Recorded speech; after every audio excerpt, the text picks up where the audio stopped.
할렐루야. 하나님의 전을 찾은 여러분들에게 하나님의 은혜와 평강이 함께 하시기를 주님의 이름으로 축복합니다.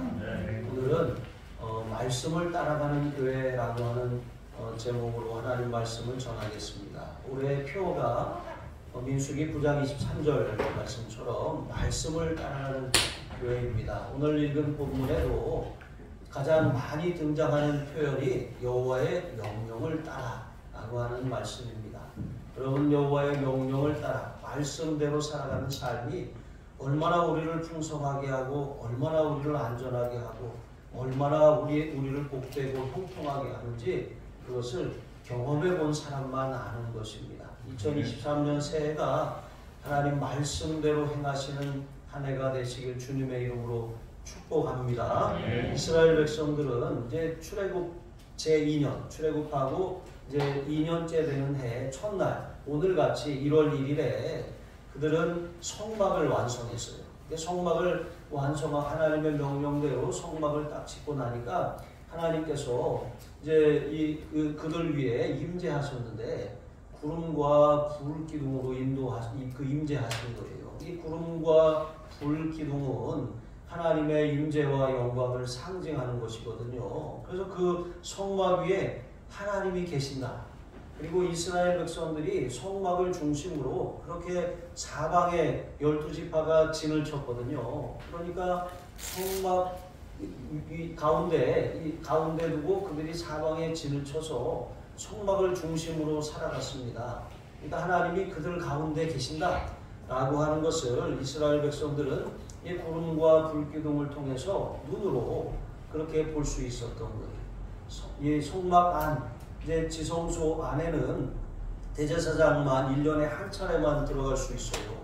그런데 그 지성소 안에는 법궤가 있고 이 법궤를 덮는 뚜껑이라고 하죠. 그 덮개 위에는 이렇게 그룹 천사의 날개가 이렇게 있어요. 우리가 오늘 부른 찬송처럼 두 손 들어 주님의 보좌를 만들고 이렇게 하나님의 법궤 위에 이 구름 날개가 이렇게 펼쳐져 있어서 하나님이 그 위에 임재하셨거든요. 그래서 우리가 찬양할 때도 손을 들어 찬송하면 하나님이 임재하시는 거예요.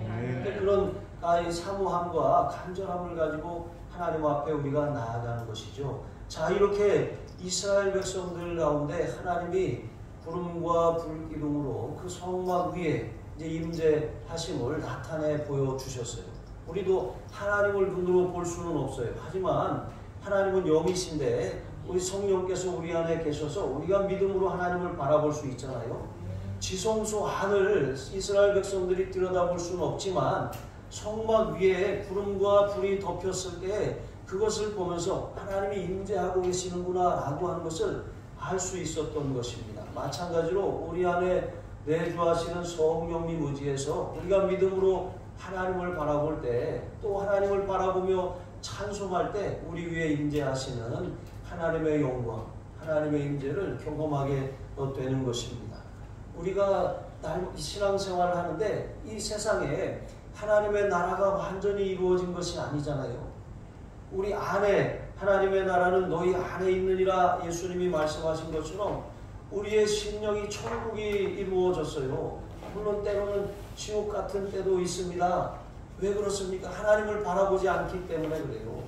이스라엘 백성들도 성막을 중심으로 진을 쳤지만 성막 위에 머물러 있는 주님의 임재를 바라보아야 했어요.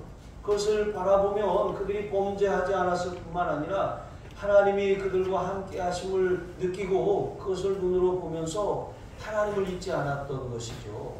그러니까 그들은 광야에 있었지만 하나님의 보호 아래 있었던 거예요. 마찬가지로 우리가 거듭나면 성령이 우리 안에 들어와 내주하십니다.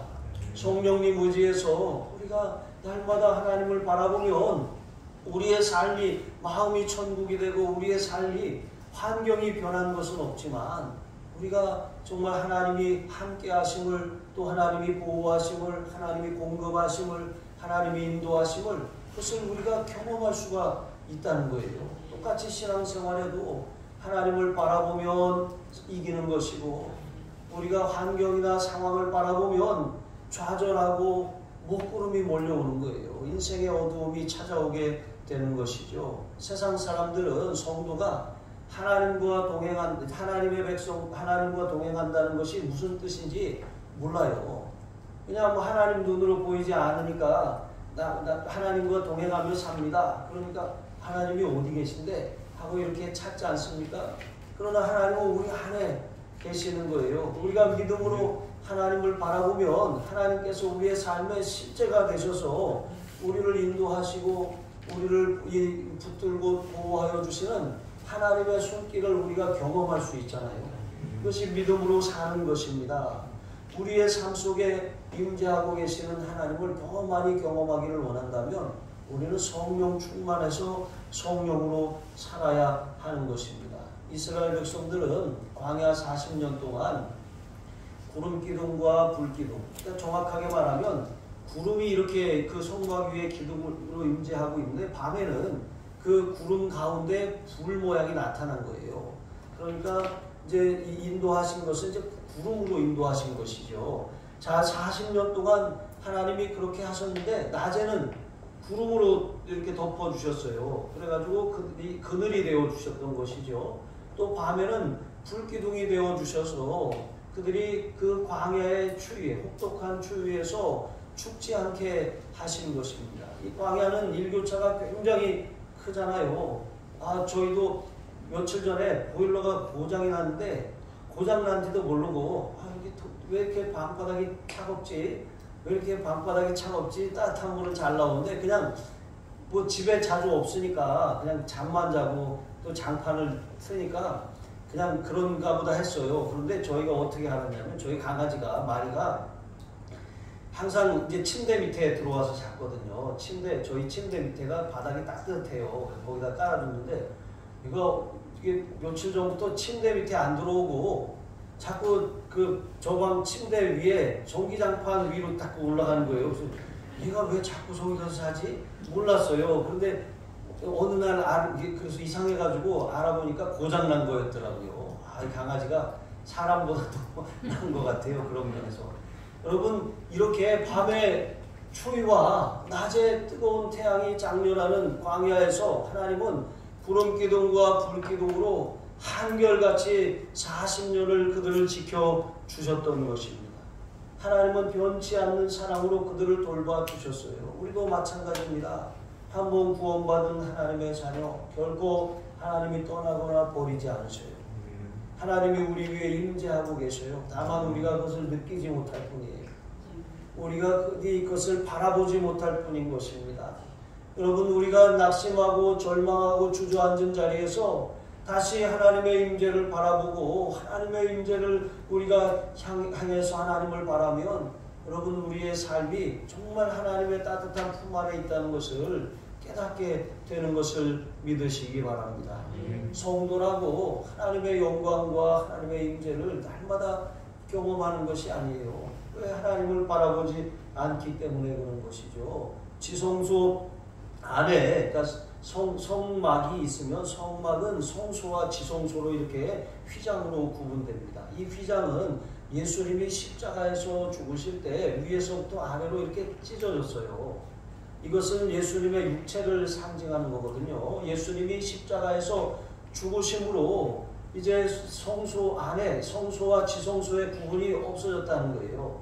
예수님을 통해서 우리는 지극히 거룩하신 하나님께 나아갈 수 있는 그런 은혜를 입게 되었다라고 하는 것이죠. 자, 이렇게 지성소 안에 원래는 이제 휘장이 있고 제사장은 거기다가 향을 피워가지고 향 연기가 가득하게 해야 합니다. 그러니까 지성소 안을 들여다볼 수 없게 하는 것이죠. 그리고 그 향은 아주 좋은 이 향이 진동을 하기 때문에 이 그 성소 안에 연기와 향기로운 냄새로 가득하게 되었던 것이죠.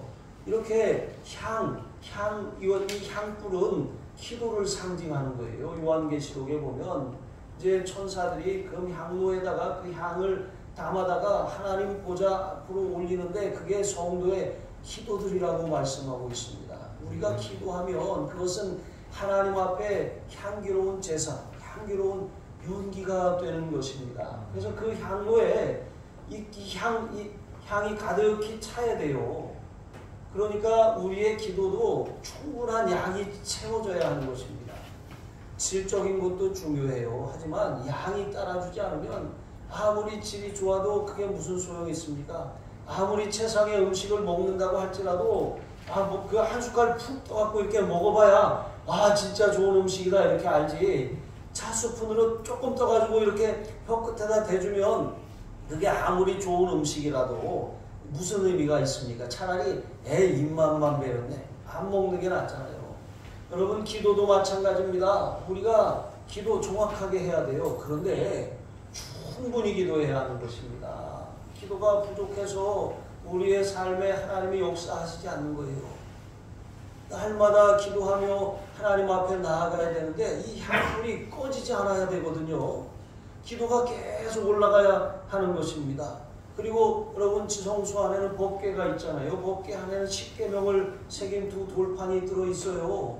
여러분 하나님의 말씀과 기도, 이것이 하나님의 그런 임재와 하나님의 영광을 우리 가운데 오시게 하는 것이거든요. 그러니까 늘 기도와 말씀으로 하나님을 바라보고 그렇게 살아갈 때 우리의 삶에 하나님의 보호와 하나님의 인도하심과 하나님이 우리 삶 가운데 역사하시는 그런 은혜들을 경험하게 되는 것입니다. 여러분 왜 성도가 영적인 침체에 빠집니까?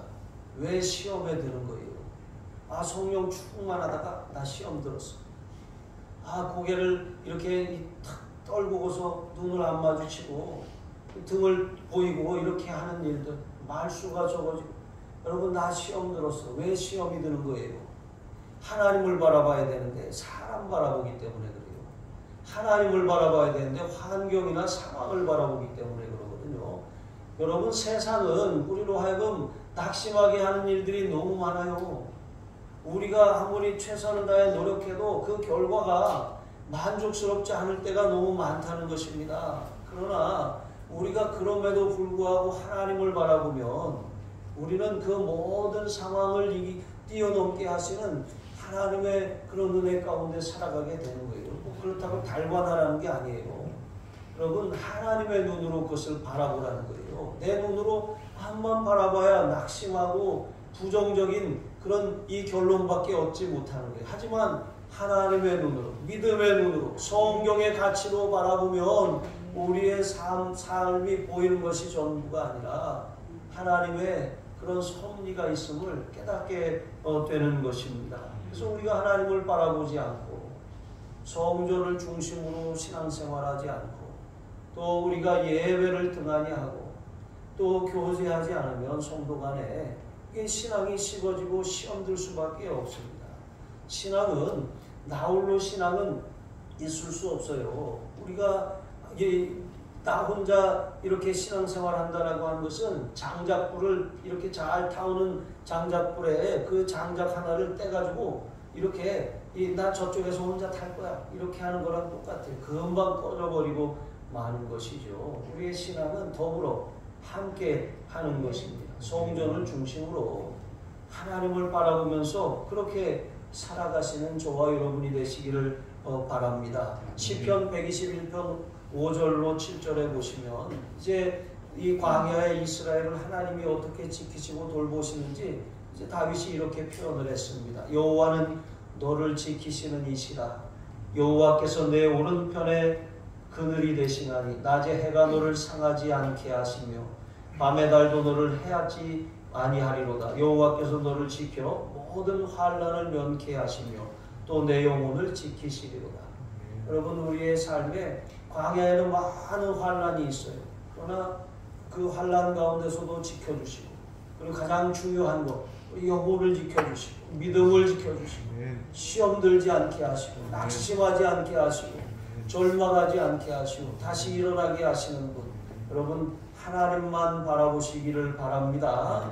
두 번째로 우리는 하나님 말씀이 우리를 인도하시기까지 기다리고 머물러야 됩니다. 세상에는 중요하고 급한 일이 있어요. 중요하고 급한 일은 무엇이 있을까요? 화장실 가는 거죠. 화장실. 중요하고 급해요. 참으면 큰일 납니다. 여러분 중요하지만 급하지 않은 일이 있어요. 이 뭐가 있을까요?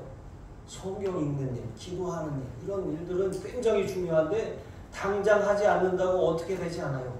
그러니까 안 해요. 당장 안 해도 무슨 문제가 생기지 않으니까. 그런데 또 이 중요하지 않지만 급한 일이 있어요. 그게 뭐일까요? 옆에 사람이 막 재촉을 해요. 빨리 해, 빨리 해. 그러는데 내가 보기엔 별로 중요하지 않은 일이에요. 지금 당장 안 해도 어떻게 되는 게 아닌데 막 이 환경이 나를 끌고 다니는 그런 일이 중요하지 않고 급하기만 한 일이에요. 또 어떤 일은 중요하지도 않고 급하지도 않아요. 그런데 많은 사람들이 그 중요하지도 않고 급하지도 않은 일, 유튜브 보는 거, 이런 일로 하루 중에 많은 시간을 허비, 게임하는 거. 중요하지 않아요. 급하지도 않아요. 당장 안 한다고 죽는 것이 아니에요. 그런데 그것 하는데 많은 시간을 보내버려요. 근데 정작 중요한 일, 그것에 대해서는 우리가 아주 이 시간을 투자하지도 않을 뿐만 아니라 별로 중요하지도 않은 일들에, 그 급한 일들에 쫓기는 삶을 살면서 인생을 허비할 때가 많다는 거예요. 성경에 늘 급한 일로 쫓기는 사람과 기다릴 줄 아는 사람이 있어요. 한 사람은 사울이고 한 사람은 다윗입니다. 사울은 기다리지 못하다가 망한 거예요. 기다리지 못하다가 그 조급증 때문에 하나님께 버림을 받은 거예요. 사무엘이 온다고 한 날에 오지 않으니까 다급한 마음에 이를 그르치게 된 것입니다. 이 사무엘상 13장 9절에 보시면 블레셋 군대가 딱 쳐들어오니까 사울의 마음이 다급해졌어요. 사무엘이 그날 오기로 했거든요. 근데 아직 안 오는 거예요. 그러니까 번제와 화목제물을 이리로 가져와라 하고 자기가 제사장이 하는 그 일을 그것을 이렇게 월권해서 행하는 거예요. 그런데 번제 드리기를 딱 마치니까 사무엘이 딱 등장했어요. 마치 이렇게 숨어 있다가 번제 드리는 거 보고 딱 나타난 것처럼 그렇게 딱 등장을 한 것이죠. 그런데 왕이 행하신 이것이 무엇이냐 하고 사무엘이 사울을 책망하니까 사울이 이렇게 대답합니다. 백성은 내게서 흩어지고 당신은 정한 날에 오지 않고 블레셋 사람은 믹마스에 모였음을 내가 보았으므로. 그러니까 백성은 흩어지고 당신은 오지 않고 또 이 블레셋 사람이 모여온 것을 바로 코앞에까지 온 것을 내가 보았으므로 내가 이르기를 블레셋 사람들이 나를 치러 길갈로 내려오겠거늘 내가 여호와께 은혜를 간구하지 못하였다 하고 부득이하게 번제를 드렸나이다. 여러분 우리는 어떤 일을 막 이렇게 그냥 마음이 앞서서 막 저질러요. 그래서 왜 이렇게 하셨어요? 그러면 어쩔 수 없었어요. 부득이하게 그렇게 했어요. 그 상황이면 다 이렇게 했을 거예요. 이렇게 합니다. 그러나 여러분 이렇게 살면 계속 에너지를 빼앗기게 돼요. 계속 끌려다니고 계속 소진되는 삶을 살아갈 수밖에 없는 거예요. 누가 부르면 계속 끌려다니는 거예요. 여러분 이 친구가 부르면 가고 저 친구가 부르면 가고 이 사람이 도와달라고 하고 저 사람이 도와달라고 하고 물론 우리가 그런 요청들에 대해서 그냥 이렇게 못 들은 척하고 살 것이 아닙니다. 그런데 그런 요청을 수용하기 전에 생각해 봐야 돼요. 기도해 봐야 되는 것입니다. 정말 이것이 꼭 필요한 일인지 지금 그것을 해야 하는지 하나님 앞에 기도하면 하나님이 중요한 일 아니다. 급하지 않다. 지금 하지 않아도 된다. 중요하지만 조금 기다려라. 이렇게 우리 마음에 우리가 깨달을 수 있도록 알려주세요. 우리는 성령의 음성을 따라 살아야지 누가 이렇게 해야 돼요. 저렇게 해야 돼요. 이거 됐어요. 저거 됐어요. 이렇게 하면 우리는 계속 끌려다닐 수밖에 없어요. 이리 뛰고 저리 뛰다가 정작 해야 될 일들을 못하는 거예요. 여러분 그렇게 살고 계시진 않습니다. 우리가 너무 분주해요. 너무 여러 가지 일로 바빠요. 그런데 하나님께서는 한 가지만으로도 족하다고 말씀하시는 거예요. 우리가 꼭 하지 않아도 되는 일이 있어요. 우리가 꼭 가지 않아도 되는 일이 있어요. 그러나 꼭 가야 될 때는 가야 돼요. 성령의 음성에 순종해야 되는 것입니다. 가라면 가고 가지 말라면 멈춰야 되는 것입니다. 그렇게 우리가 살아갈 때 우리는 다급한 일로 쫓기는 인생이 아니라 기다리는 삶, 다윗처럼 어제나 저제나 언제나 하나님이 기름 부으셔서 약속하신 일이 이루어질까? 여러분, 때로는 낙심하고 때로는 포기하고 싶고 절망하고 싶은 마음이 들어요. 그래도 끝까지 하나님의 약속을 붙들고 기다렸던 것이죠. 구름이 머무는 기간이 길어질 때가 있어요. 기다려야 돼요. 한 달이 될 수도 있고 이틀이 될 수도 있고 1년이 될 수도 있어요. 우리가 하나님 앞에 어떤 약속을 받았어요. 이스라엘 백성들도 가나안 땅에 들어가는 약속을 받았잖아요. 하루라도 속히 가나안에 들어가야 되는데 하나님의 약속이 지연되는 거잖아요. 계속 구름이 머물러 있어요. 구름이 움직여야 할 텐데 구름이 가만히 머물러 있으니까 한 달이 가도 두 달이 가도 1년이 가도 움직이질 않으니까 얼마나 마음이 답답하겠어요. 우리도 기도한 일이 당장 이 손에 쥐어질 것 같으면서도 쥐어지지 않고 해결될 것 같으면서도 자꾸 뒤로 물러나는 이런 상황을 보면서 답답하잖아요. 그런데 여러분, 하나님의 사인이 없는데 내가 그냥 에라 모르겠다 이렇게 했다가는 망하는 거예요. 큰일 나는 것입니다. 하나님이 기다리라면 기다려야 돼요.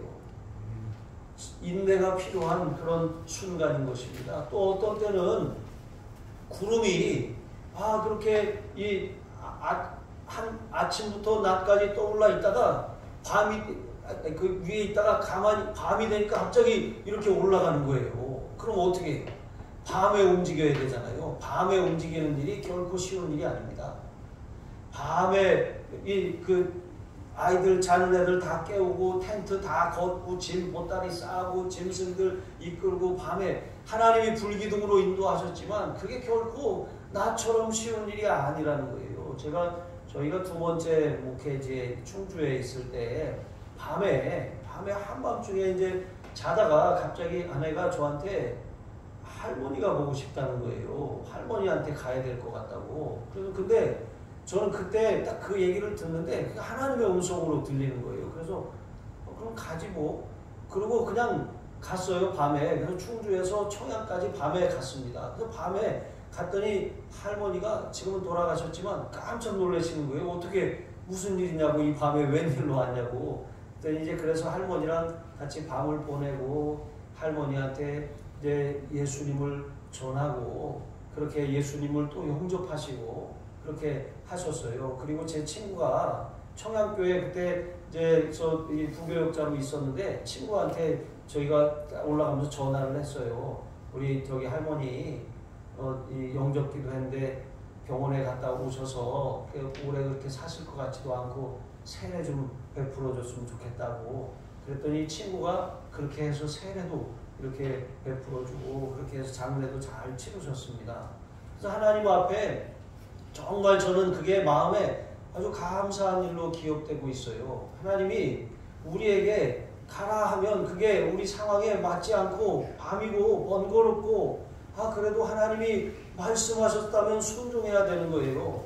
그리고 반대로 하나님이 약속하셨지만 당장 이루어지지 않고 미뤄지고 자꾸 미뤄져서 이거 이러다가 이거 안 되는 거 아니야, 이런 낙심이 드는 마음이 들 때도 있어요. 여러분, 요셉은 17세의 소년으로 30세의 애굽의 총리가 되었습니다. 아브라함은 25년 만에 아들을 얻었어요. 다윗도 13년을 광야에서 헤매고 다녀야 했던 것입니다. 기름 부음을 받고서 당장 그가 이 온 이스라엘의 왕이 된 것이 아니라는 것이죠. 우리의 삶에도 어쩌면 신앙생활은 기다림이에요. 기다림의 연속입니다. 기다리고 또 기다리고 또 기다리고 또 기다리고 계속 기다리는 것이 신앙생활이에요. 어쩌면 우리가 내 세대에 기다렸는데 응답을 받지 못하는 일도 있을 거예요. 그러나 하나님 앞에 그 기다림은 하나도 헛되지 않은 것이죠. 그런데 그냥 기다리면 안 돼요. 우리가 기다리는데 하나님이 약속하셨잖아요. 그 약속을 붙들고 기대하면서 기도하며 기다려야 돼요.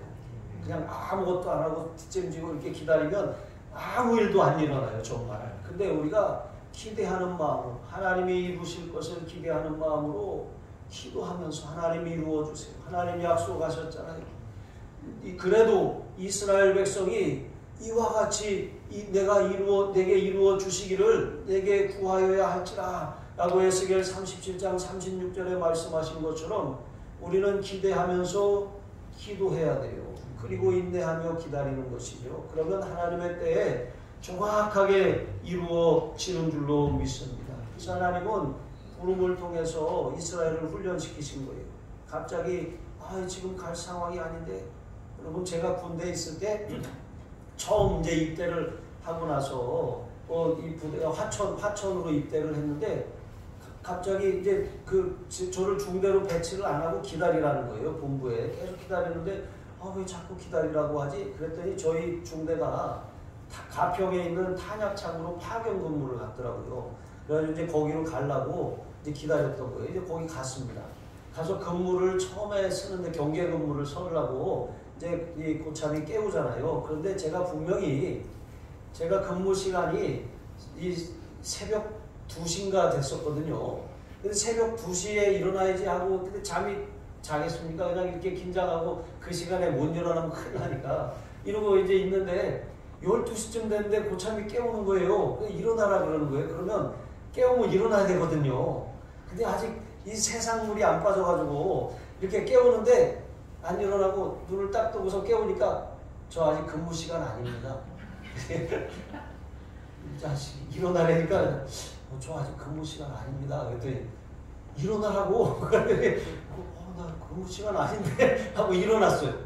그날 죽는 줄 알았습니다. 진짜 저희 경계 초소가 이렇게 둔덕 위에 있었거든요. 이렇게 이렇게 하고 오리걸음으로 그렇게 갔습니다. 그래서 제가 그때 깨달았어요. 군대는 하라면 해야 되는 곳이구나. 그냥 내 생각 아직 그런 상황이 아닌데 하고 그렇게 했다가 큰일 나는 곳이구나 하고 그때 배우게 됐던 거거든요. 여러분 우리가 신앙생활도 마찬가지예요. 하나님이 말씀하시면 순종해야 돼요. 기다리라고 하면 기다려야 돼요. 이것을 잘 아는 사람들은 하나님의 인도하심 안에 있어요. 이것에 실패하는 사람들은 날마다 삶에 문제가 일어나는데 하나님 어떻게 해요? 하나님 어떻게 해요? 그냥 이렇게 살아갈 수밖에 없는 것입니다. 여러분 날마다 하나님의 인도하심 그 말씀이 우리에게 있기까지 머무르라면 머무르고 가라고 하면 갈 줄 아는 저와 여러분이 되시기를 바랍니다. 여러분 이 말씀의 인도함을 따라가는 길이 왜 중요합니까? 거기에 형통함이 있기 때문에 그래요. 여호수아 1장 8절 말씀하시죠. 이 율법책을 내 입에서 떠나지 말게 하며 주야로 그것을 묵상하여 그 안에 기록된 대로 다 지켜 행하라. 그리하면 내 길이 평탄하게 될 것이라. 내가 형통하리라. 여러분 인생이 길이 평탄하고 형통하게 되는 길은 바로 하나님 말씀대로 살아가는 데 있습니다. 하나님 말씀대로 살아갈 때 여호수아는 이 가나안 땅을 정복하고 또 그것을 이스라엘 백성들에게 분배할 수 있었어요. 그러니까 자기 역할을 잘 수행할 수 있었던 것은 여호수아의 어떤 능력이나 재능이 아니라 하나님의 말씀에 그대로 순종하고 그 말씀대로 행한 데 있었음을 우리에게 보여주고 있는 것입니다. 마지막 절에 보시면 여호와의 명령을 따라 진을 치고 여호와의 명령을 따라 행진하고 여호와의 명령을 따라 직임을 감당했다고 말씀하고 있습니다. 여러분 우리가 가고 서는 것 하나님 말씀이 결정하는 거예요. 우리가 뭐 이력서를 넣고 또 우리가 어떤 사업을 시작하고 또 우리가 어떤 일을 진행하는 데 있어서 우리는 우리의 모든 계획이 있다고 할지라도 반드시 하나님의 최종 결제를 받아야 돼요. 하나님이 딱 도장을 찍어주셔야 됩니다. 그렇게 하나님의 응답을 딱 받아서 가라고 하면 가고 멈추라고 하면 멈춰야 되는 것이죠. 하나님이 명령하신 대로 이 머물라고 하면 그 시간이 오래됐다고 할지라도 머물러야 돼요. 지난번에 말씀을 드렸었죠. 제가 하나님 저에게 새로운 임지를 주세요 하고 이렇게 기도하는데 한 3년은 기도했나 봐요. 근데 하나님께서 이제 저에게 말씀하신 거예요. 그래서 제가 그 말씀을 듣고서 그럼 제가 더 있겠습니다 하고 그렇게 해서 그것이 8년이 됐거든요. 여러분, 우리의 삶에 하나님의 말씀을 순종하는 그 자리가 하나님이 쓰시는 자리예요. 하나님의 말씀을 듣고 그것에 순종하는 자리가 직임을 감당하는 자리거든요. 그러니까 우리가 이 연말 연초가 되면 많은 사람들이 이제 그런 이 대이동이 일어나요. 교회를 옮기는 거예요.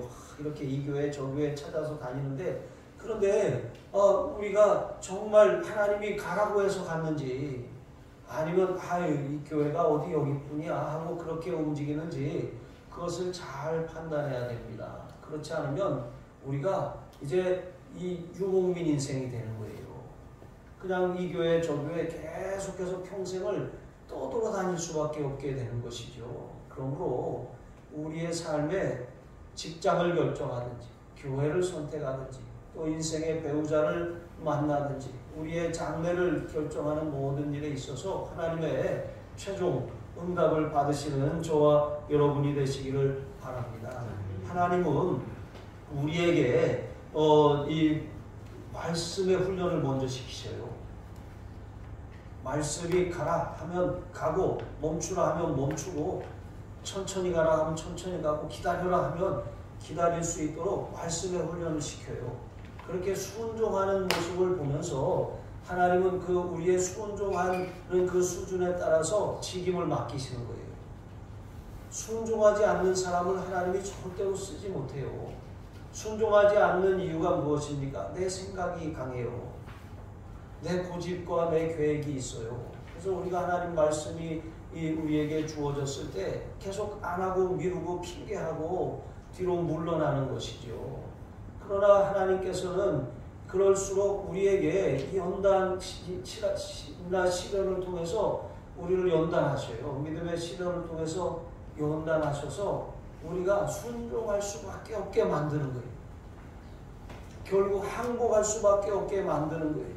그렇게 항복하게 한 다음에 다시 순종하게 하셔서 그렇게 고치신 다음에 직분도 맡기시고 하나님이 직임도 감당하게 하시고 사용하시는 것입니다. 그 순종의 훈련이 되기까지는 하나님은 계속 우리를 어떤 것을 맡기시기 전에 계속해서 훈련하셔요.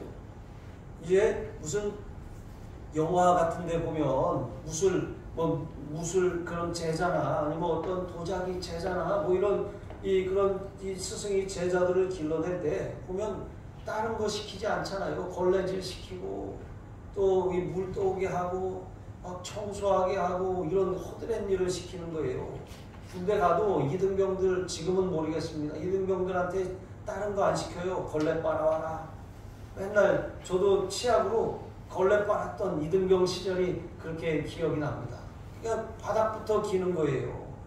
하나님의 훈련도 마찬가지입니다. 우리가 지극히 작은 일에 순종할 수 있는지, 이까지 이런 걸 나한테 하라고. 그게 아니라 지극히 작은 일에 정말 순종할 수 있는지 하나님은 그것을 보십니다. 이게 훈련입니다. 지극히 작은 일에 충성된 자는 큰 것에도 충성되고 지극히 작은 일에 불의한 자는 큰 것에도 불의하느니라 말씀하신 것처럼 하나님 말씀의 순종 여부에 따라서 하나님은 우리에 대해서 평가하시는 거예요. 그 다음 일을 맡겨도 좋은지 아니면 계속 이 일을 하게 내버려 두어야 하는지 그것은 하나님의 결정인 것입니다. 여러분, 하나님께서 기다리라고 하면 기다리고 가라고 하면 가고 멈추라고 하면 멈출 줄 알아서 하나님이 우리의 삶에 그런 순종하는 길에 형통함과 평탄함을 주시는 그 걸음을 걸어가시기를 주의 이름으로 축복합니다. 기도하시겠습니다. 하나님 아버지, 언제나 우리가